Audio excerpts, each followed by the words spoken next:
Hello, my name is James. I am an English student.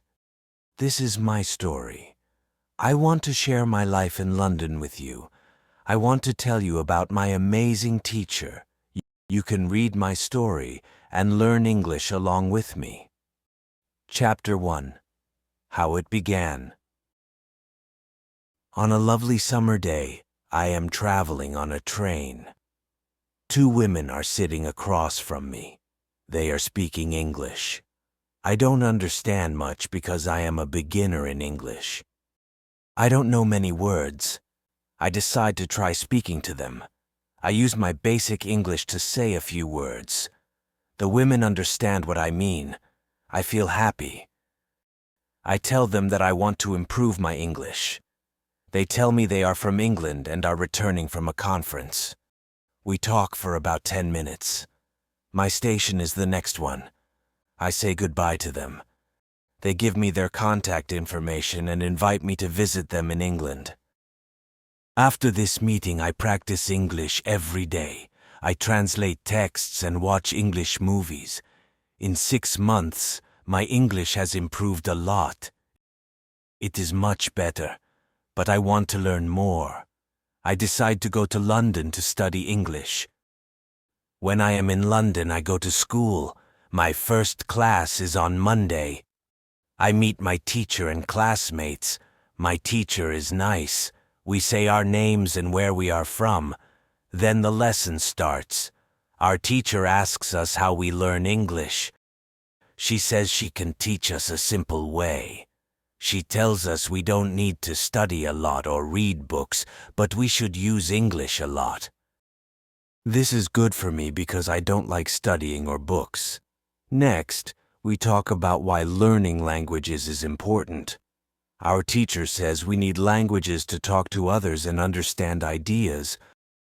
So in our class, we will talk a lot. Many students try to remember new words and study grammar rules, but they don't talk in English.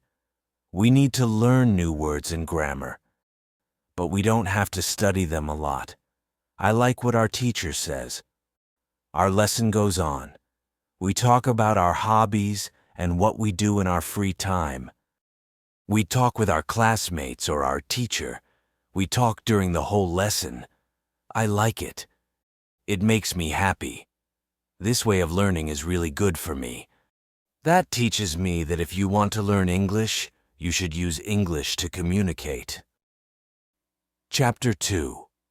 How I Learned Words. I go back to school on Tuesday. One student asks a very interesting question. What's the best way to learn new words? Our teacher says there are many things you can do to learn new words, but for me, reading is the best. Reading helps you learn faster than if you don't read. It's good to read for 30 minutes every day. Let me show you how you can make the most out of reading. It's important to read something that interests you. It could be a nice story or something related to your job or hobby. Don't read something that isn't interesting to you.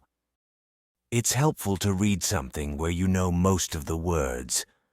Sometimes you might come across words you don't know. When that happens, use a dictionary to look up the word. Then, keep reading. You don't have to write the word down or try to remember it.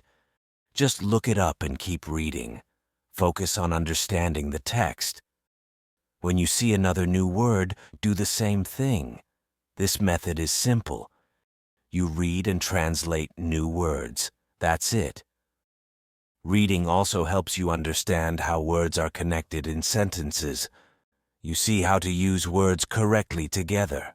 This way of learning new words really works. Give it a try and see how quickly you can learn new words. After our discussion, we talk about what's happening in England and the best jobs for students. This is important to me because I want to work after school. I ask my classmates if they know where I can find a job. They suggest going to a job center. They say there are many job opportunities for students there. I'm glad to know where to look for a job. After school, I go to the job center. I'm not sure what kind of job I can do, so I ask the lady there for advice. She tells me they have some good options for students like cleaning or working as a waiter in a cafe. I mention that I don't have experience in these jobs, but the lady says my English is good enough for cafe work. She says the training is not hard, and I can use English when talking to customers. She offers me a job starting on Thursday. I'm excited because I'll be able to use English at work. That teaches me that if you want to learn new words effectively, read for 30 minutes every day. Chapter 3. How I Learned Pronunciation. On Wednesday, I go back to school. There is a student in my class who is very quiet.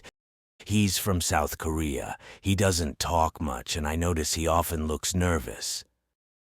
During our class, our teacher asks if anyone has questions. The Korean student hesitates, then slowly raises his hand. He says he has a big problem with pronunciation. He explains that he knows his pronunciation is not good, and he doesn't know how to make it better. Because of this, he is afraid to speak. He tells the class that he reads books and watches movies in English a lot. He understands them very well, but finds it hard to speak clearly. He wants to speak better English and asks our teacher for advice. Our teacher smiles and says, "I can help you with pronunciation. I will teach you a technique that can really help." She starts by explaining when we speak, we move our mouth and use certain muscles. The problem is when you speak English, you might use your mouth muscles the same way you do in your native language. This makes your English sound different, and sometimes it's hard for people to understand. She continues, "This is a common problem for many students. Your pronunciation might not be the same as a native speaker, but that's okay. People usually understand what you mean. As a student, it's normal for your pronunciation to not be perfect when you're learning a new language, but you can work on it and make it better. There is a technique called shadowing that can be very helpful. The video shows someone speaking clearly and slowly, and then we hear the same sentence again so we can repeat it. After watching the video, our teacher asks us to practice shadowing for about 3 minutes. We listen to short sentences and try to copy them exactly.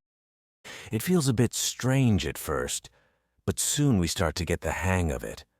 Our teacher then tells us, "Shadowing is also very useful when you are preparing for a presentation. If you practice shadowing for about 10 minutes before your presentation, it can help you speak more clearly. You will see how much it helps with your pronunciation." I find this very interesting because I have never heard of this technique before. I think it will be very useful for improving my English speaking skills. After the lesson, I go to the school reception. I want to ask if there are any sports activities available. I really enjoy playing sports and want to continue while I am in England. The lady at the reception is very kind and tells me, yes, we have a table tennis team and a football team. The football team has practice today at 5 o'clock. I'm very happy to hear this because sports are very important to me. I decide to join the football practice. When I arrive at the field, I meet many players from different countries. There are players from Brazil, Japan, Russia, Spain, Argentina, and Italy. Everyone is very friendly, and I enjoy the training session a lot. I am happy that my time in England is starting well. I have a great teacher who is helping me with my English, and I am making new friends from the football team. I am also excited because tomorrow I start my new job. Everything is going well, and I look forward to my time here. I learned that if I want to improve my pronunciation, I must try to mimic the way native speakers talk. Chapter 4. How I Practice Speaking. On Thursday, I go to school again. We have a new student in our class. Her name is Monica, and she is from Italy. At the beginning of the lesson, our teacher asks Monica some questions. The teacher knows Monica because she attended a beginner's class here 1 year ago for 2 weeks during the summer holiday. When Monica speaks, her English is beautiful. Her pronunciation is very good, and she speaks fluently. Our teacher is very happy and tells Monica, "Your school in Italy must be very good." Monica replies, "I don't go to any school. I learn English at home. I use techniques that you taught me. I do a lot of reading, shadowing, and thinking aloud. I try to think more in English than in Italian. This is how I work on my English. The 2 weeks I spent in your class last summer helped me a lot. You showed me the way. Now I know how to work on my English every day. This is why I wanted to come back to your class, because 1 year ago I was a beginner and now I can speak English. I want to learn from you again." Our teacher is very happy when she hears this and thanks Monica for her hard work. I find it all very interesting. I already know about reading and the shadowing technique, but Monica also mentions thinking aloud. I don't know what it is, so I ask our teacher, "What is thinking aloud?" Our teacher says it is a very effective technique. You need strong motivation to learn English to benefit from this technique. Some people might think it's a little crazy, but when you start thinking aloud, your English can improve very quickly. I say I have strong motivation. I don't care if the technique is crazy. If it helps, I want to learn it. Can you teach us this technique? Okay, it is actually very simple. You think in your native language all day, every day. It is normal. Now you can start to think in English. And when you start to think in English, you can think aloud. You simply say aloud what you are thinking. That's it. I say, "It sounds very simple. Why is it so effective?" Our teacher says, "Maybe you can ask Monica. She uses this technique. Maybe she can tell you more about it." Then, our teacher asks Monica if she is okay speaking about her experience with thinking aloud. Monica agrees. She says when I started with this technique, it wasn't easy. I began with very simple sentences. For example, I can speak English. It is good that I can speak English. I want to be better. I need to practice every day. I don't know many words, but I can use these words well. I can express my ideas with these words. I can do this. This is great. The sentences were really simple, but at the beginning there was one problem. My thinking in Italian was long and complicated. I couldn't say in English exactly what I was thinking in Italian. I needed to find a simpler form for English. Thinking in simple English was the hardest part, but after some time it became normal for me to think in English. Then something interesting happened. I met a man from Australia. He was on holiday in Italy. I was still a beginner, but we started to speak English. I realized I could speak with him without many problems. My sentences were simple and short, but I could communicate. I didn't have to translate in my head from Italian to English. After meeting the man from Australia, I started to use thinking aloud more. This technique helped me a lot with my speaking. I still use it every day. It is really a very effective technique. Our teacher thanks Monica for sharing her experience with thinking aloud. I feel inspired to use this technique because I also want to improve my speaking skills. I learned that if you want to speak English fluently, you should try saying your thoughts out loud. Chapter 5. How I learned grammar. After school, I go to the cafe for my new job training. I am nervous because I have never had a job before, and I don't know what to expect. I worry if I can do a good job. When I arrive at the cafe, I am surprised. The cafe is modern and nice. It sells coffee, tea, chocolate cakes, and sandwiches. My boss is a young woman, only 25 years old. She's been working at the cafe for more than 2 years and knows everything about the job. She is very good at her work. She shows me how to make coffee, how to wash the dishes, and how to talk to customers. Everything is new for me, and it's a lot to learn. I can only remember a little bit of what she tells me, maybe 20, but she is very friendly and patient. She lets me try to do things myself and helps me when I make mistakes. This helps me learn faster. At the end of my first day at work, I feel very tired. It has been a long day, but I'm happy because I have a job now. The next day, I go to school again. During the class, one student asks a question. How can I learn English grammar? Sometimes I don't know if I'm using the right words or sentences. The teacher answers, there are 2 kinds of students. Some students want to learn English to speak well, and others need to pass exams. If you want to speak well, you don't need to study grammar rules too much. You can learn English naturally, like how you learned your first language. To learn is by reading books because they use correct grammar. You can also practice shadowing, which means listening to sentences and repeating them. This helps you use correct grammar without thinking too much about it. For students who need to pass exams, it's helpful to practice with old exam papers. This way, you can get used to the types of questions and the format of the exam. It's a good idea to take the exam when you feel confident that you can pass. The student says, "Thank you," and the teacher smiles. I feel relieved because I want to learn English to speak well, not just to pass exams. I enjoy reading, so I am happy to know that reading books can help me learn grammar.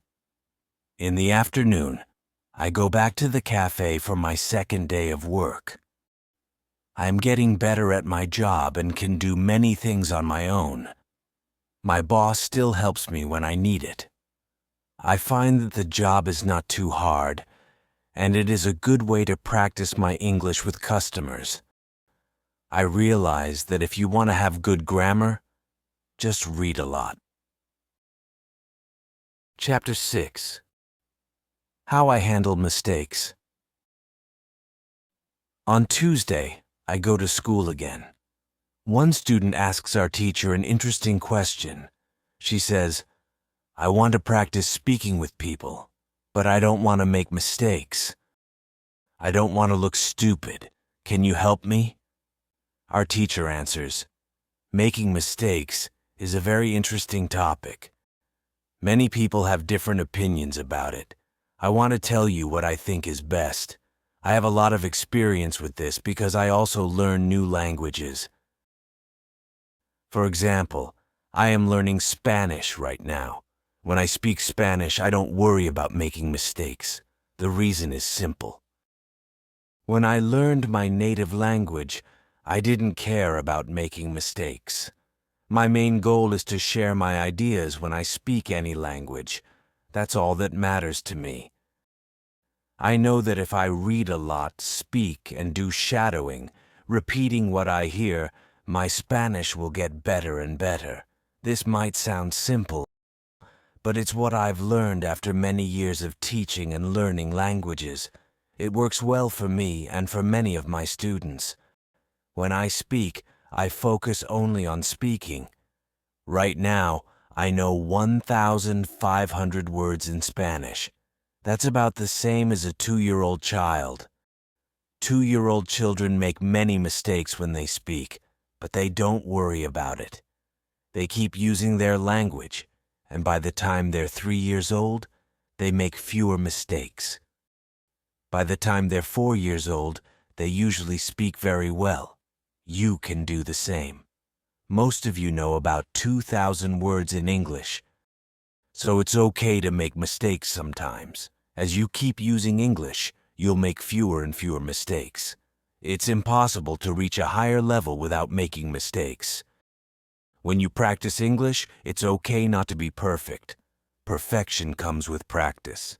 Everyone who learns English starts from the beginning, from zero. Learning languages is like learning to play a musical instrument.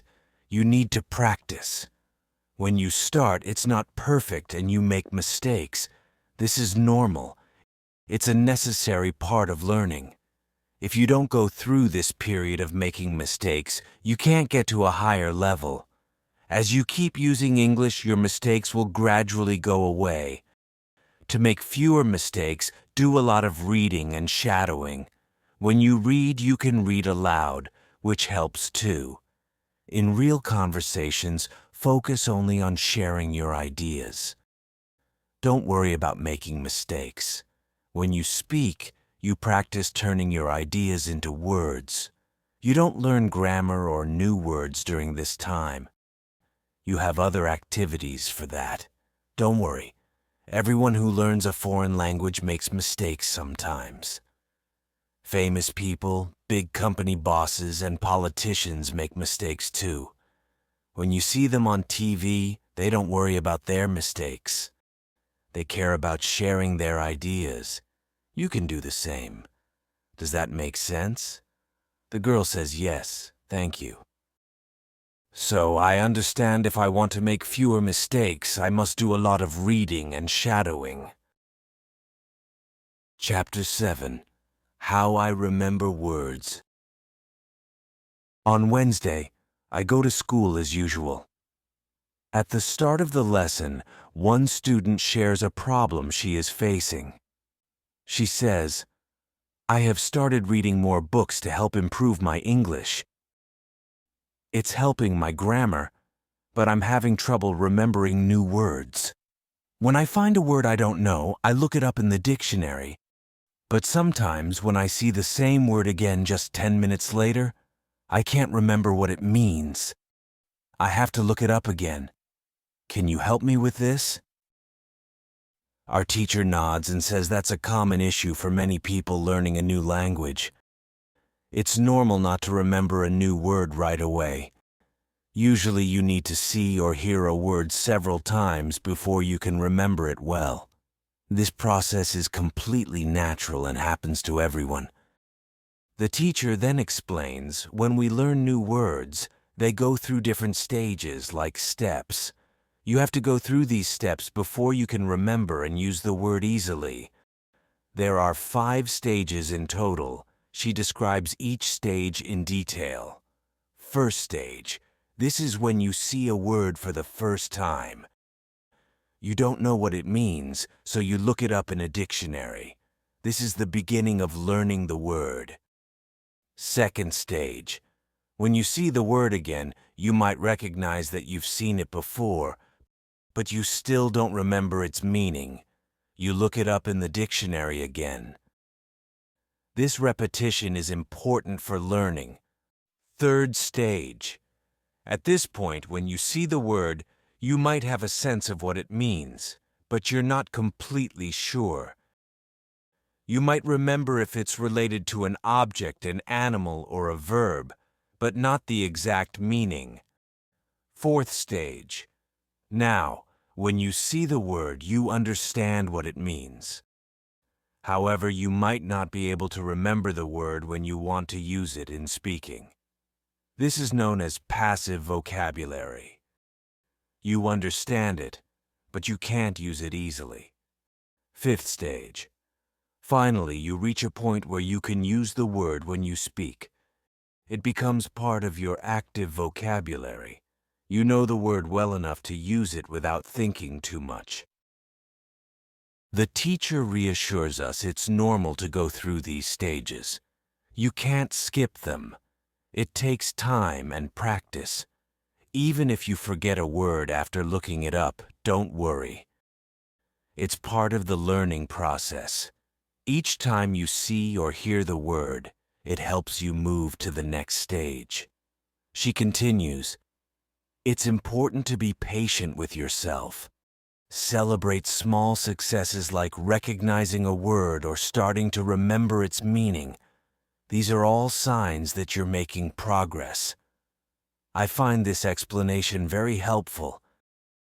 Before, I used to feel frustrated when I couldn't remember a word after looking it up. Now I understand that it's okay to forget and that it takes time to really learn new words. I need to see a word many times in different contexts before I can remember and use it easily.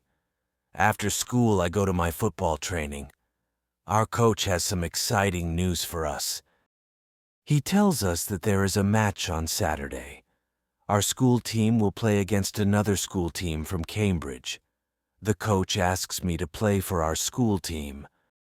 I feel very happy and excited about the match. I have been practicing a lot, and I'm looking forward to showing my skills in the game. Remembering new words is like learning to play football or any other sport. It takes practice and repetition. The more you see, hear, and use the word, the better you will remember it. So keep reading, listening, and speaking English as much as you can. Over time, you will find that you remember more and more words, and speaking English will become easier, just like preparing for the football match. Practicing new words helps you get better and more confident. I learned that if you want to remember a new word, see or hear the word about 10 times. Chapter 8. How I Improve Listening. The next day, I go to school again. One of the students has an important question. He asks the teacher how to improve his listening skills. He wants to know the best way to get better at understanding spoken English. Our teacher says, "Thank you for your question. Good listening skills are very important for communication. If you don't understand what people are saying, it will be difficult for you to talk with them." There are a lot of materials on the internet for students learning English. Sometimes it can be hard to choose the right materials for listening practice. Now, I want to tell you about some good materials you can use to practice listening. She explains that there are two main types of listening materials: audio recordings and films, videos. Each type has its own way of helping you learn. Audio recordings. The teacher says, when you listen to audio, it's good to understand about 95% of the words. If there are too many new words, it can be hard to understand. If possible, read the text first and look up new words in a dictionary. This helps you understand better when you listen. She continues, when you practice listening, focus on getting information from what you hear. These books are great because you can choose one at your level. The teacher suggests. Read the book first, then listen to the audio recording at home or while traveling. There are several great books you can find online. Films and videos.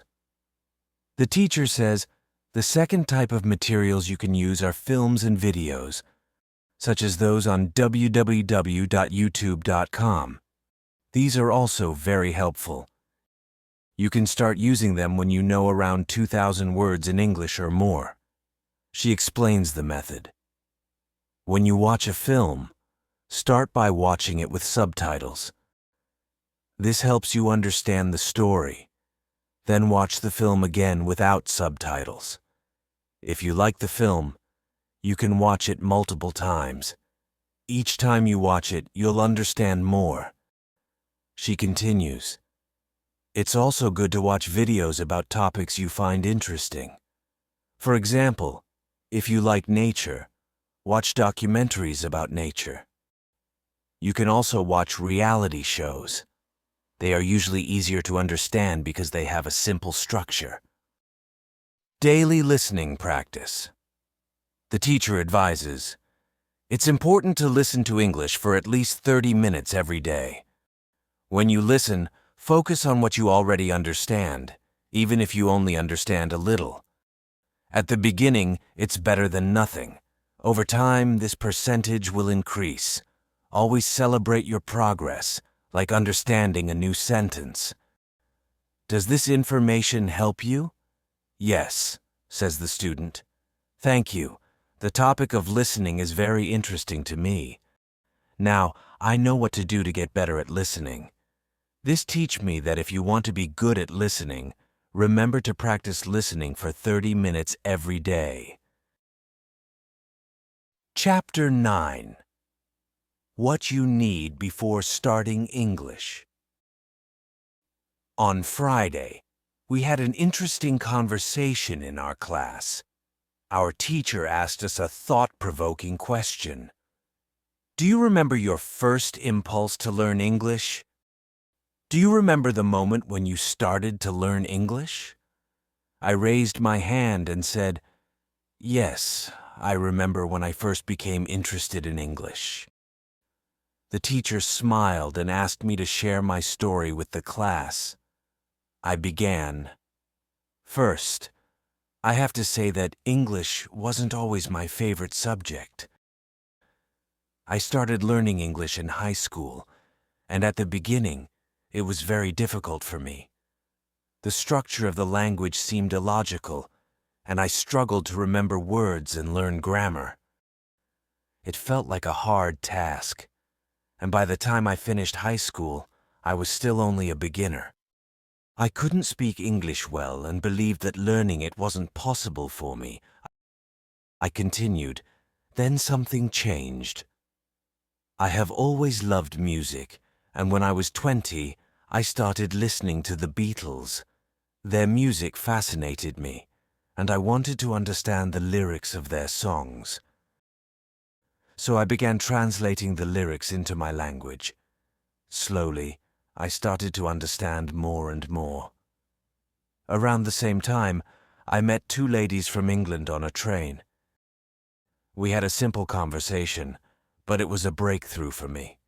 It gave me the confidence to believe that I could learn English. From that moment on, I started practicing English almost every day, and I gradually improved. Eventually, I joined this school to continue my learning journey. The teacher thanked me for sharing my experience and pointed out something significant.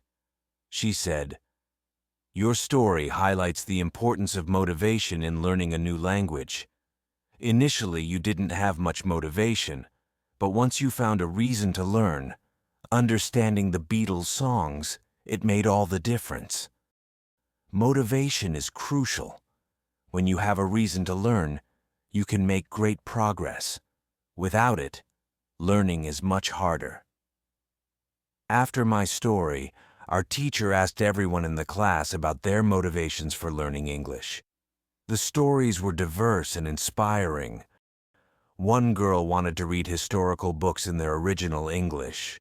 Another student aimed to become a professional tennis coach in England and wanted to speak perfect English for his career. One woman aspired to work for a big international company and needed English for her job. It was clear that everyone had a unique motivation, whether it was using English in real life or accessing information from books. At the end of the lesson, our teacher asked us if we liked English. I responded, "I didn't like English in high school, but now I enjoy it a lot. I see how useful it is to know this language." The teacher added, liking something connected to English, whether it's the people, music, culture, or history, makes learning the language easier. If you have a positive attitude toward English, it helps you find time to practice and achieve a good level of proficiency. To communicate effectively in English, it's good to know at least 3,000 words. Without a genuine interest, it can be challenging to reach this level. I agreed with my teacher. Now, I enjoy the Beatles' music, appreciate my English teacher and boss, and love English humor. This makes it easier for me to find time to practice English every day. On Saturday, I played football for my school team. We have some very good players on our team, and we won the game 3-2. We were all very happy and went to the pub after the match to celebrate our victory. I realized that when you want to learn English, having a strong motivation to use the language every day is essential. Chapter 10. How I Learned 3,000 Words. In our next lesson, a student raised their hand and asked our teacher, "You said it's good to know 3,000 words in English, but how can I find these 3,000 words?" Our teacher smiled and began to explain. You can find lists of the 3,000 most common words in English on the internet. However, just looking at a list isn't the best way to learn these words. When you see a list, the words are just there on their own. There's no story or sentence to help you understand them. It's hard to remember words when they are not connected to anything else. Lists can be helpful for simple words. These are words like apple, dog, car, and house. These are things you can easily picture in your mind. You see them every day, so it's easier to remember them. But there are also words that are harder to picture. These are words like decide or opinion. They are more abstract, which means they don't represent a specific thing you can see or touch. It's harder to remember these kinds of words just from a list. Many students start learning English by memorizing lists of words. This method can help you learn up to 1,000 words, but after that, it becomes difficult to learn new words from lists alone. To learn more advanced words, you need to see them in sentences. When a word is in a sentence, you can see how it's used and what it means. This helps you remember it better. For example, think about the word Google. This word became popular in many languages because people use it often. We didn't learn this word from a list. We learned it by hearing it in sentences, like I Googled it. Or you can find it by Googling. This shows that important words will keep coming back into your life. You will hear them, see them, and use them many times. And that's how you learn them. So instead of focusing on lists, try to learn new words through reading. Reading is a great way to see words in context. Context means the words and sentences around a word that help explain what it means. Remember, you don't have to memorize lists of words. Just read and listen to English as much as you can. The more you read, the more you will see the same words again and again. This repetition helps you remember them. The student thanked the teacher, feeling more confident about how to approach learning new words. After school, I went to my job at the cafe. I'm becoming more comfortable with my tasks. I know how to make the drinks and prepare the food, and I'm getting better at talking to the customers. Most of the time, they order simple things like coffee or sandwiches. This means I hear and use the same words often, which helps me remember them and feel more confident speaking English.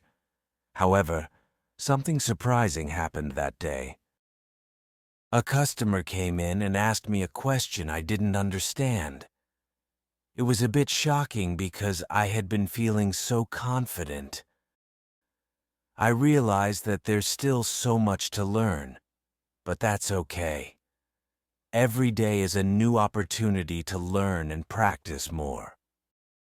So remember, when you learn a new word, try to see it in a sentence. This helps you understand what it means and how to use it.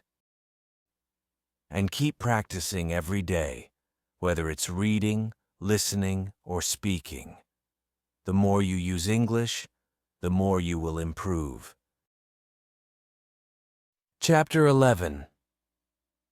How I improved my accent. On Tuesday, something surprising happened at my job. Two customers, a husband and wife, came into our cafe. The man started talking to me, but I couldn't understand him, even though he was speaking English. His words didn't make sense to me. I thought maybe he was asking for something we didn't have. So I called my boss for help. My boss spoke with the man and sold them 2 coffees and 2 sandwiches. After they left, I felt confused and a little embarrassed. I went to my boss and apologized for not understanding the customer. She reassured me, saying it was okay, and that sometimes this happens when people speak with different accents. She explained that the couple was from Scotland, and their accent was different from what I was used to hearing. The next day at school, I shared this experience with my teacher. I told her how I felt unsure about my English skills because I couldn't understand the customer. My teacher listened and then explained that understanding accents can be challenging. She said that even though I understand English spoken in London, the Scottish accent was new to me and my ears weren't used to it yet. She told me that it's normal to have trouble with new accents and that with practice, I could learn to understand them better. I asked my teacher for advice on how to get better at understanding Scottish accents, especially since I don't live in Scotland. She suggested watching films or TV shows from Scotland. This way I could hear the accent more often and train my ears to recognize it. After school, I went back to work. Around 4 o'clock, 2 more customers came in. This time they were 2 ladies who were clearly not native English speakers. Their English was very basic, and I could see they were struggling to communicate. My boss noticed this and did something impressive. She switched to using very simple English, speaking in short sentences with only 3 or 4 words. It worked. The ladies understood her, and they happily ordered 2 coffees, 2 sandwiches, and 2 cakes. I was amazed at how my boss adapted her language to help the customers. After they left, I told her how great I thought it was that she made it easy for them to understand. My boss explained that it's important to make all customers feel welcome, no matter how well they speak English. She said that when people feel comfortable, they're more likely to come back. This experience taught me a lot about communication. It's not just about speaking the language well, but also about being able to adjust and help others understand. My boss showed me that good customer service means being patient and accommodating, making sure everyone feels understood and welcome. This teaches me that if you want to understand people with different accents, it's helpful to listen to them regularly. Just like learning new words, getting used to an accent takes time and practice. Watching shows or listening to audio from different regions can help you become familiar with how words sound in different accents. Chapter 12. The things you can perform at your level. On Tuesday at school, my teacher continues to talk about learning English. She says, "Learning English is like building a house." Our teacher then explains when you know 1,000 words, you have the basics. You can talk about simple things. You can say, "These are short sentences." They are like small rooms. When you know 2,000 words, she continues, you can talk about more things. You can say, "I like apples because they are sweet." These sentences are longer. They are like bigger rooms. You have more space to move around. And when you know 3,000 words, she says you can have long conversations. You can say, "I like apples because they are sweet and good for my health. I eat an apple every day." or I go to school every day, and I enjoy my classes. My favorite subject is English because I like learning new words. These are long sentences, are like big rooms with many windows. You can see everything clearly. I think about what my teacher says. I want to build a big house. I want to have long conversations. I decide to learn more words every day. Our teacher also says to learn new words. You can read books, watch movies, and listen to music. You can write new words in a notebook. You can make flashcards. You can practice with friends. The more you will remember them. After school, I go to work at the cafe. I feel more confident. I talk to customers with simple sentences. I practice using new words. I think about the house I'm building with my words. I want it to be big and strong. When the two ladies from Japan come back to the cafe, I am ready. They bring more friends. I greet them with a smile. I say, "Welcome back. How can I help you today?" They smile and order coffee and sandwiches. We talk about their trip. They tell me about Japan. I listen and ask questions. We have a nice conversation. When they leave, they say, "Thank you. We will come again." I feel happy. I am building my house with words. I am making new friends. I am learning English. I understand that if you want to learn English, think of it as building a house. Learn 3,000 words and build a big house with many rooms for conversations. Chapter 13. What to do when you are shy. On Thursday, I go to school again. One student has a very interesting question. She says, "I am very shy when I have to speak English. Can you help me? I don't want to be so shy." Our teacher responds with a smile. It's natural to feel shy when speaking a foreign language. You are doing something unfamiliar, and the chance of making mistakes is high. I was very shy too when I was learning foreign languages. I remember feeling afraid of making mistakes. When I did make a mistake, I felt embarrassed and my face would turn red. Now, things are different. I use languages for communication, and I care only about getting my message across. You know that I'm learning Spanish. Sometimes I still make mistakes. And yes, sometimes my face turns red. But it doesn't stop me from using Spanish. It's a natural human feeling, and it's always a short moment. I continue using Spanish because I know that using it is the only way to improve. I try to see things as they are. I'm a student and I'm on the way to becoming good at Spanish. It's not possible to jump many levels in one day. A beginner can't become a perfect speaker in 1 hour. I also think about what I mean to people around me. When I speak some Spanish, I have value to Spanish speakers. You can see the same. When you speak some English, you can have conversations with other people in English. That's great. Look at what you already know. You know 2,000 words. You've already gone from 0 to 2,000 words. Be happy about that.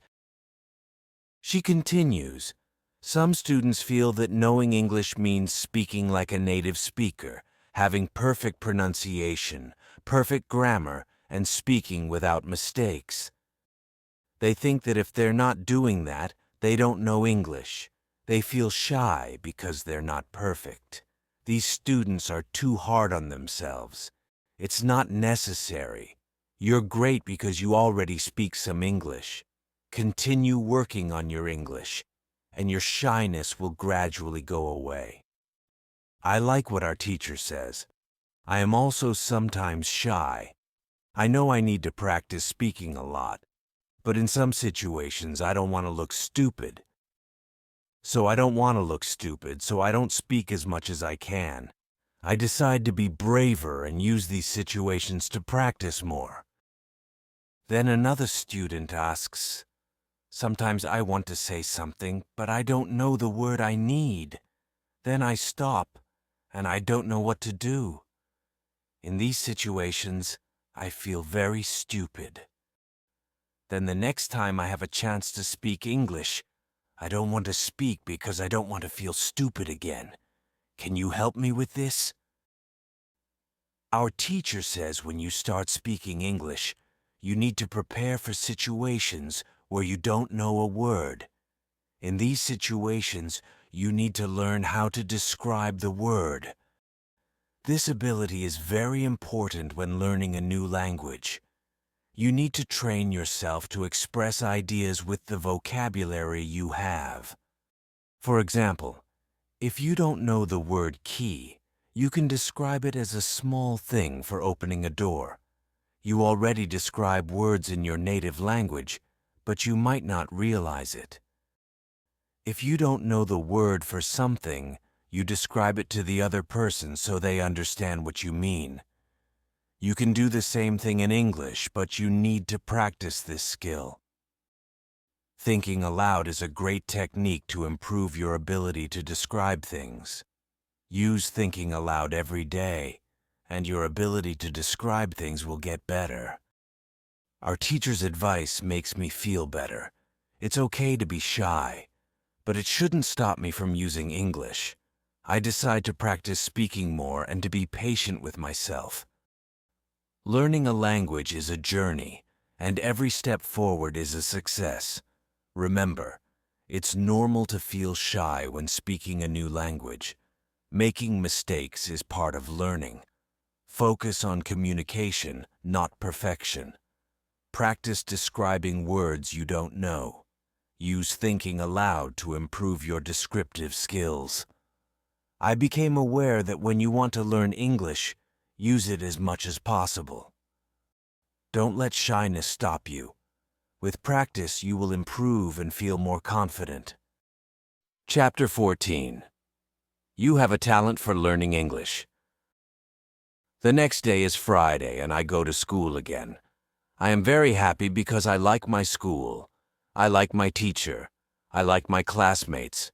I like everything about my school. It is a good place to learn English. In my class, there are students from many different countries. This is very interesting.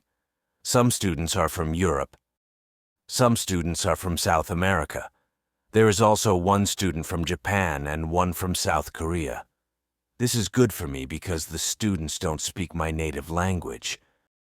When I speak to them, I have to use only English. This is very good for my practice. I speak English a lot in this class. Today we have a new student in our class. Her name is Sophia. She is from Argentina. At the beginning of the lesson, our teacher asks Sophia to introduce herself. Sophia says, "Hello, my name is Sophia.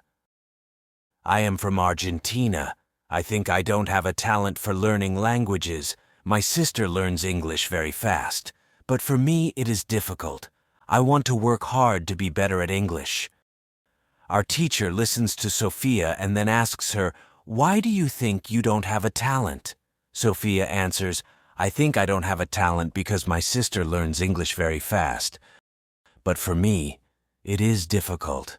Then our teacher asks everyone in the class, "Do you think you have a talent for learning languages?" Please put your hand up if you believe you have a talent. I look around the class and nobody puts their hands up. Nobody thinks they have a talent for learning languages. Our teacher smiles. She looks at us and says, "Now I want to tell you something very important.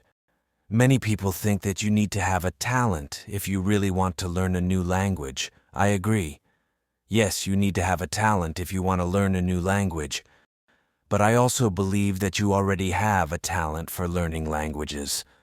Why do you have a talent? You have a talent because you already learned one language, which is your native language. You were successful at learning your native language, and you speak that language fluently. All people who can learn their native language have a talent for learning languages. Why do many students believe that they are not talented? The reason is this. There are people who are super talented. Yes, it is true. These super talented people remember new words very fast and for a longer time. Maybe you know these people. Maybe it is somebody at your work or in your family. There are not many of these people, but they exist. I believe that this can be Sophia's sister as well. Learning a new language is fun for these people, and they can do it easily. Sophia says that it is true that her sister is really better than everybody else. Our teacher continues. It is true that these super talented people exist. It is a fact, and we can't do anything about it. And it is not a problem.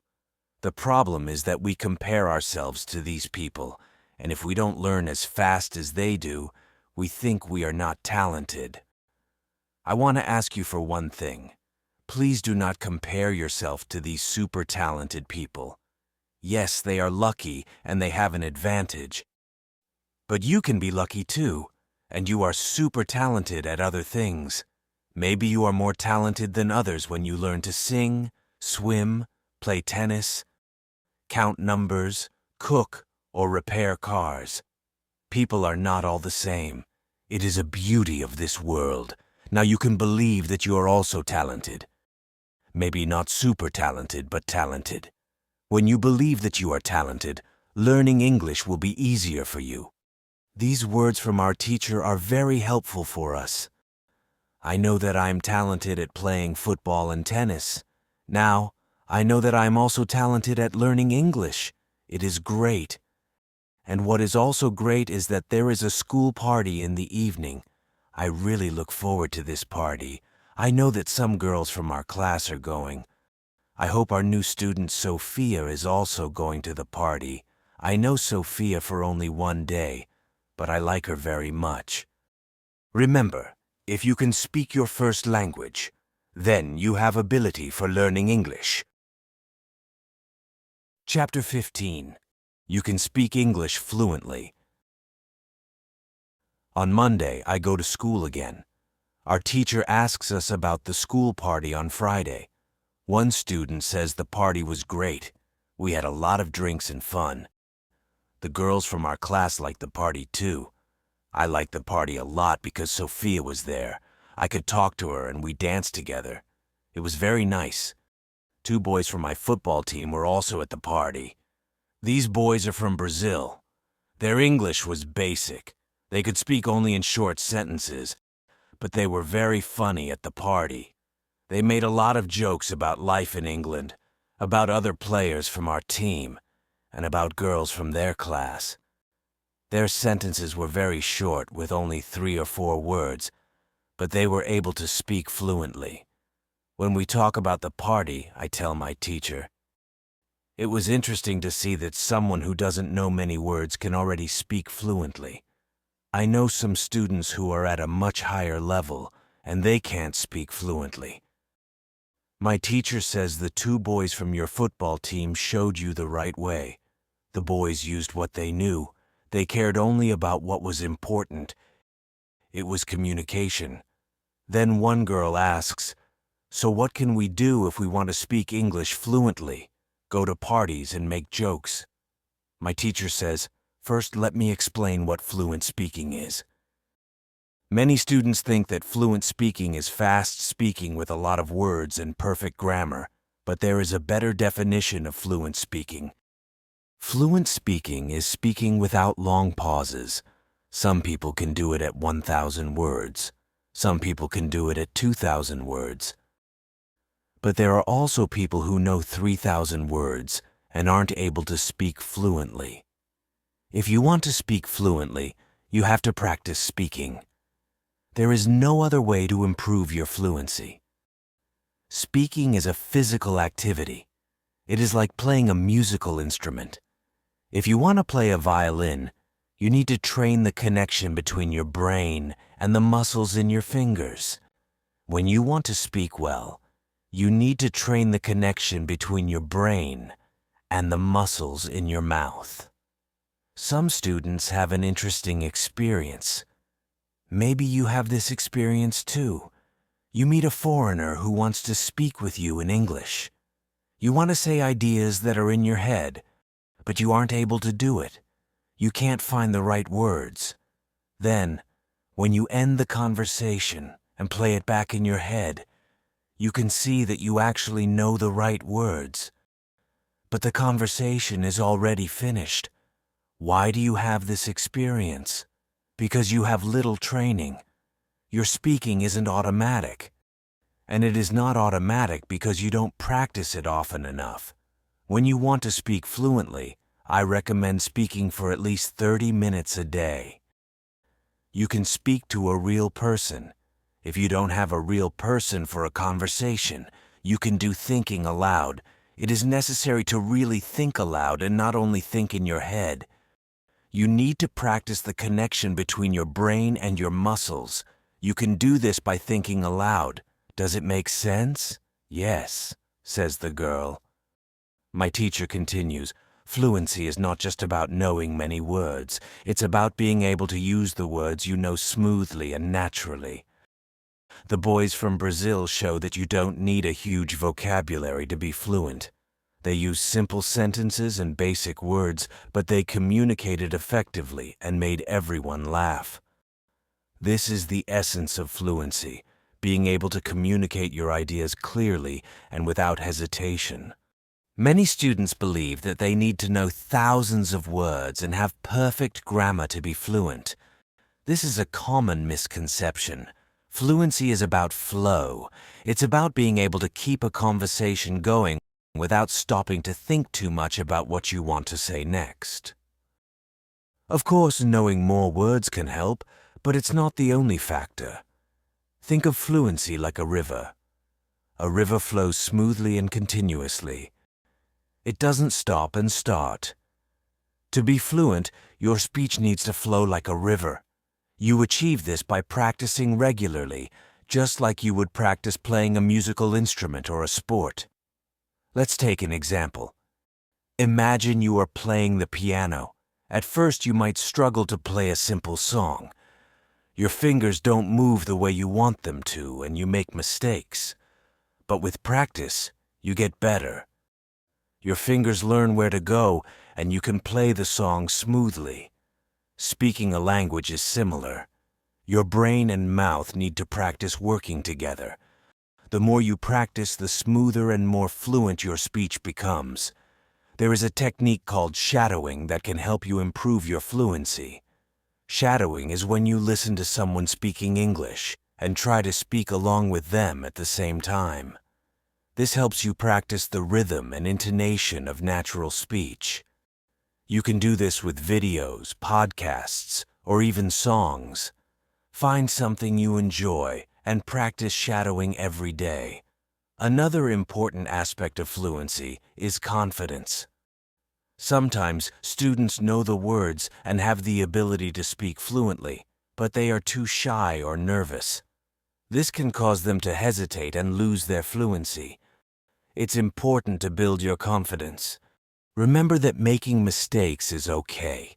Everyone makes mistakes when learning a new language. The important thing is to keep going and not let mistakes stop you. Speaking with confidence can make a big difference. When you believe in yourself, others will believe in you too. Don't be afraid to make mistakes. See them as opportunities to learn and improve. The more you practice speaking, the more confident you will become. Also, try to immerse yourself in English as much as possible. Surround yourself with the language. Listen to English music. Watch English movies and TV shows. Read books and articles in English. The more you expose yourself to the language, the more natural it will feel to speak it. Find a language partner or join a language exchange group. Practicing with other people is one of the best ways to improve your fluency. If you don't have someone to practice with, you can use language learning apps or online communities to find practice partners. Remember, fluency is a journey, not a destination. It takes time and effort, but with consistent practice, you will improve. Don't be discouraged by setbacks. Keep pushing forward and celebrating your progress, no matter how small it may seem. Finally, have fun with it. Enjoy the process of learning and speaking English. The more you enjoy it, the more motivated you will be to practice. Find topics that interest you and talk about them in English. This will make the practice more enjoyable and meaningful. So, to sum up, if you want to speak fluently, practice speaking every day for at least 30 minutes. Use techniques like thinking aloud and shadowing. Build your confidence and immerse yourself in the language. Find a practice partner and enjoy the journey. Remember, fluency is about flow, not perfection. Keep going and you will get there. The girl nods. Yes, it makes sense. I will try to practice more and not worry too much about making mistakes. Our teacher smiles. That's the spirit. Just keep practicing and you will see improvement. Remember, speaking fluently is possible. Just keep working at it, and you will achieve your goals. If you want to speak fluently, practice for 30 minutes every day. Chapter 16. The best school for learning English. On the next lesson, one of the students asks an interesting question. She says, "Next week, I'm going home. I would like to continue studying in my country. I don't know how to choose a good school there. Could you help me? How do I know if the school is good or not?" My teacher smiles and says, "This is a very good question. Choosing a good school is important. Let me tell you some things that can help you decide if a school is good for you. First, I believe that when you read, listen, and speak a lot, you don't have to go to a school. You will learn English naturally by using it. For example, you can watch English movies, listen to English songs, read English books, and talk to friends in English. But if you want to pay for your education, a good teacher can help you learn faster. If you want to know if your school is good, you can start by checking how many words you know before you start the course. There are several websites where you can take a test to see how many English words you know. Take this test before your first lesson at the new school. After 5 lessons at the new school, take the test again on the same website. You can see how many new words you have learned. If you see good progress, it means the school is helping you. If you are happy with your progress, you can continue paying for your lessons. It is also very important that you enjoy every lesson. You should look forward to the next lesson. Learning English should be fun and interesting. If you enjoy what you do, you will learn better. You should enjoy every activity you do with English, like reading, listening, speaking, and writing. Another important thing is the teacher. A good teacher can make learning English easier and more enjoyable. You should feel comfortable with your teacher. The teacher should explain things clearly and help you when you don't understand something. A good teacher will encourage you and make you feel confident. I also give private lessons via Skype. If you are interested, I can teach you via Skype. This is a good option if you don't find a good school in your town. With Skype lessons, you can have a lesson with me no matter where you are. You just need a computer and an internet connection. If you want to continue learning with me, you can contact me and I can help you. "This is great," says the student. "I want to have private lessons with you via Skype."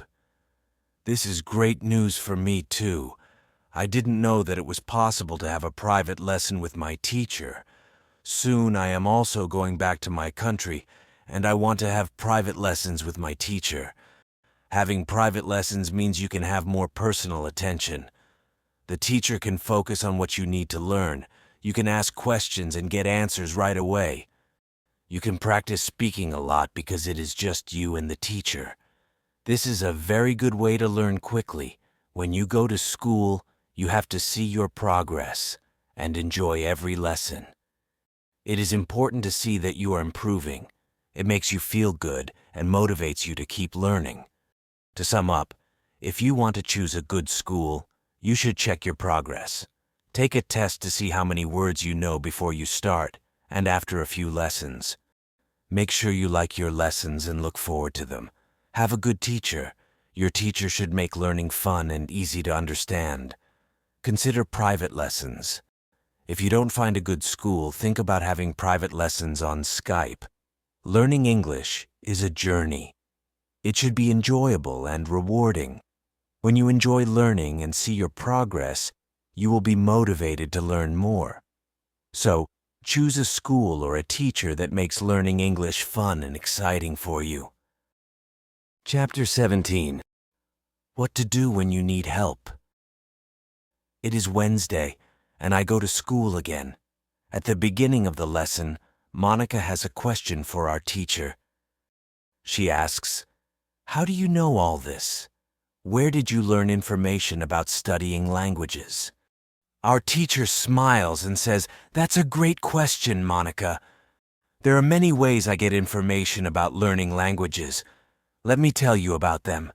First, our teacher talks about her experience. I started teaching 7 years ago. Over these years, I have taught many students. Each student is different, and I learn something new from each of them. When I teach, I see what works and what doesn't. I try different methods. Some methods work very well, and my students learn quickly. Other methods don't work, so I stop using them. This way, I get better at teaching. Experience is a very good teacher. The more I teach, the better I understand how to help my students. Second, our teacher explains how she uses the internet. The internet has a lot of information. There are many articles, videos, and online courses about learning languages. I spend a lot of time reading articles and watching videos from experts. When I find something that looks good, I try it in my classes.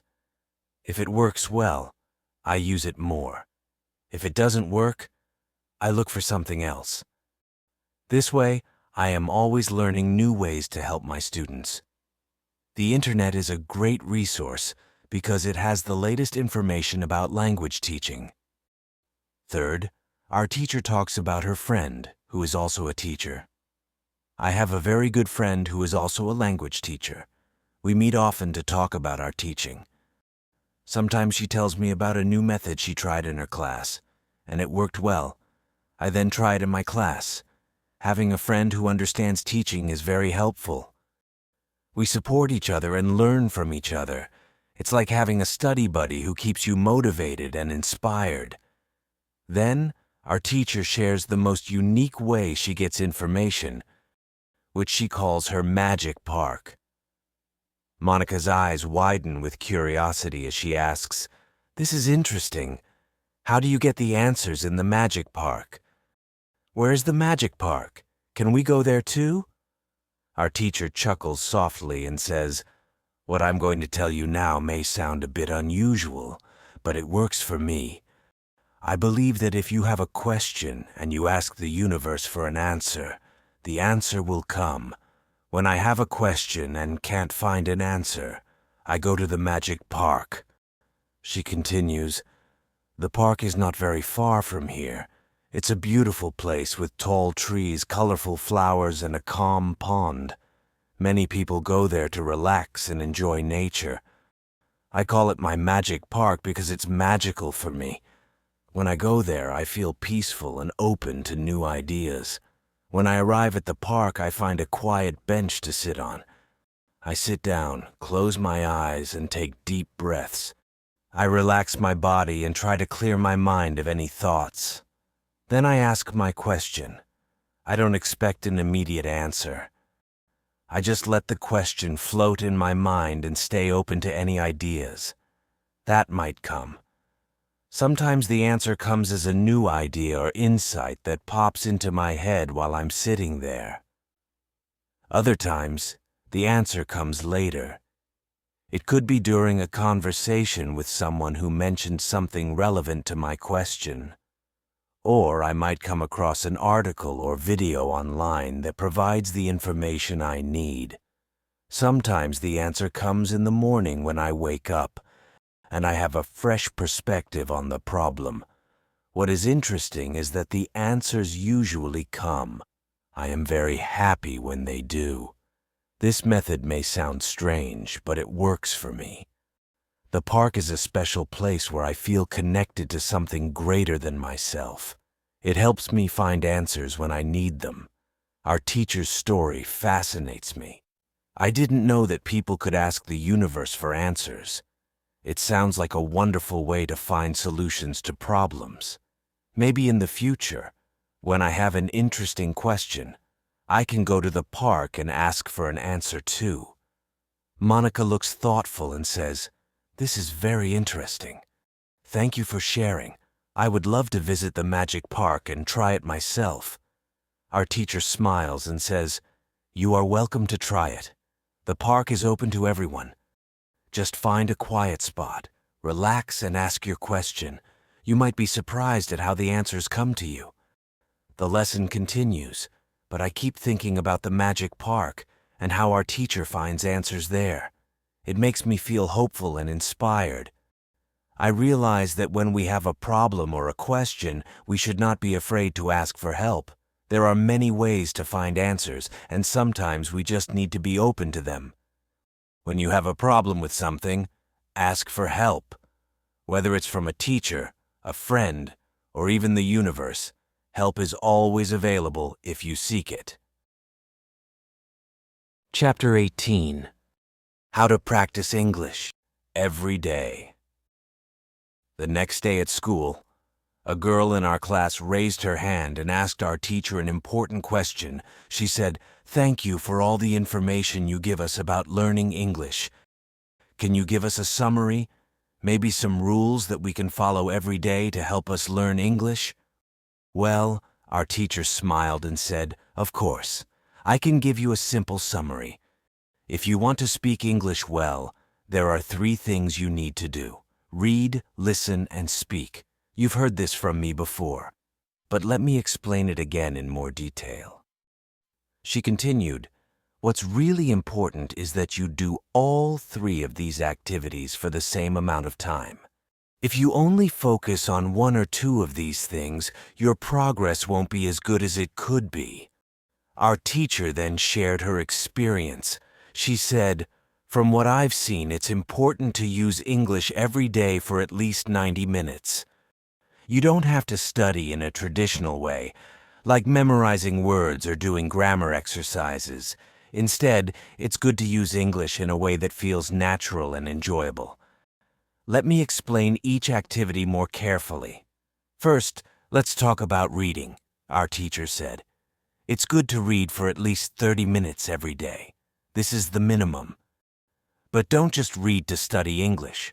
Read to learn something new, to enjoy a good story, or to relax.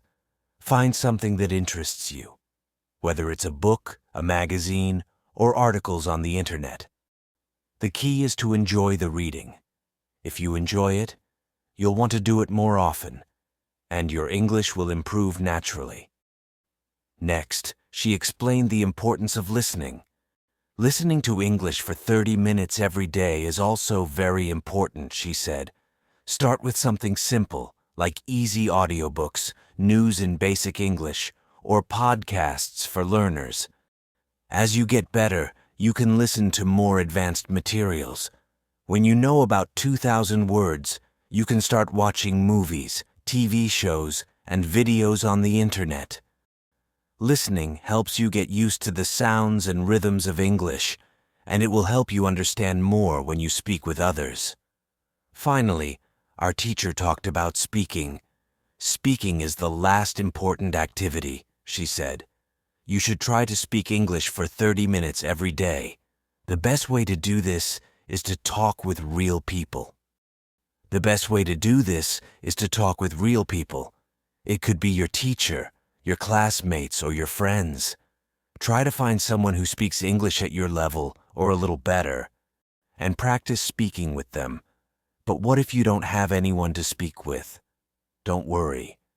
You can still practice speaking by using techniques like shadowing and thinking aloud. Shadowing is when you listen to someone speak English and try to repeat what they say right after them. Thinking aloud is when you talk to yourself in English about whatever you're doing or thinking. I use these techniques myself when I learn Spanish because I don't have many native Spanish speakers around me. These methods really help improve your speaking skills. Our teacher then summed up her advice. As you can see, she said learning English is actually quite simple. All you have to do is read, listen, and speak. Do each of these activities for 30 minutes every day, and you'll make steady progress.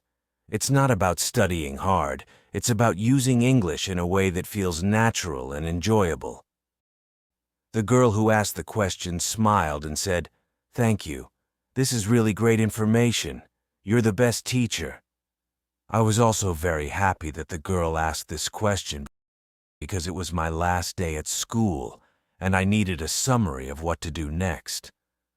I had spent 4 weeks in this class, and during that time, I learned a lot and improved my English significantly. Our teacher knew it was my last day, so she asked me if I wanted to say something to the other students. I stood up and said, "I am very happy that I had the chance to study in this class. I met so many nice people and I learned a lot. I want to thank everyone for being so kind to me. I will give you my email address, and if you ever want to stay in touch, feel free to contact me. I would love to hear from you. Goodbye, everyone. I'll miss you all, but I know that I have to continue with my life and keep improving my English." Now, it's been a year since my last day at that school. I kept using English every day, just like my teacher suggested. I used the techniques she taught me, and now I know over 4,000 words in English. It's amazing. I also have a new job. I'm teaching English to beginners, people who know only about 500 words.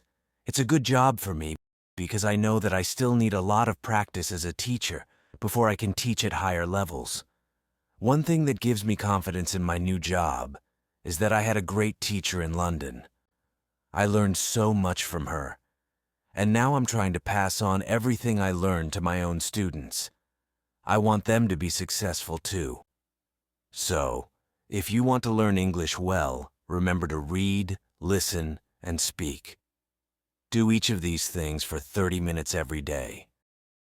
It's simple advice, but it really works. Keep going, and you'll see great results. Thank you for watching. Like, share, subscribe for more videos.